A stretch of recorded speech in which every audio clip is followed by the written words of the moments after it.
Assalamu alaikum.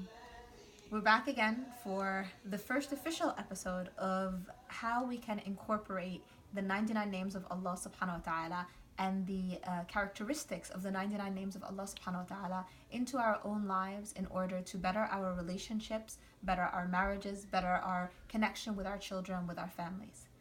Today, the very first name that we are going to discuss and relate to our lives is the name of Ar-Rahman. Allah subhanahu wa ta'ala commands us to call upon Him frequently throughout the day with Bismillah Ar-Rahman Ar-Rahim. And those two names, Ar-Rahman Ar-Rahim, are the first two of the 99 names of Allah subhanahu wa ta'ala that we are going to embark upon and begin to understand. What does the word Ar-Rahman mean? It's often translated as the most compassionate or the most gracious. But the word Ar-Rahman, as in many of the words in the Arabic language, is very rich and has more meanings than can be encompassed in just one word, as we would see normally in the English language. So if we look at Ar-Rahman as the most compassionate, the most gracious, what does that mean for us on a day-to-day, in our day-to-day lives? What does it mean for us in how we interact with others? Now, when we talk about compassion, we will often equate the word compassion with kindness. We'll often say that, be kind and compassionate. But the reality is that compassion goes far beyond simply being kind. Compassion is about having empathy. Compassion is about understanding someone's situation and being able to view it from their perspective. So when you have a husband and a wife, for example, who are consistently arguing, in these days of Ramadan when our fuses are a little bit short and we try to check our tempers, but sometimes our tongues may get the best of us. Maybe there is an argument that consistently occurs about who's coming over for iftar or what food is being made for iftar.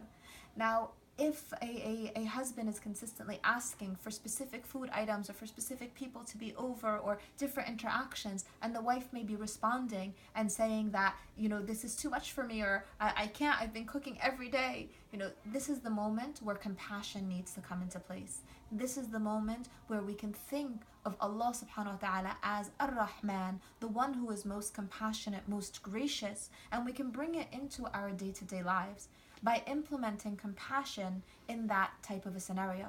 How can the compassion be implemented? In that moment, if the husband were to look at the wife and to say, I understand, you have been doing a lot these past few days. Ramadan is hard on all of us. Take a break. Let's order in food.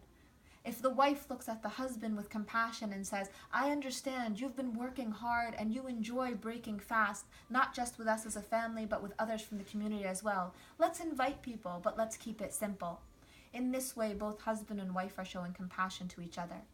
And it's just as important to show that compassion to our children as we're raising them, as we're encouraging them, as they're growing, as they're learning how to fast as well, to be compassionate, which goes beyond just kindness and into the realm of graciousness as well, which means we treat our family members, our spouses, our children with that type of understanding that is rooted in empathy.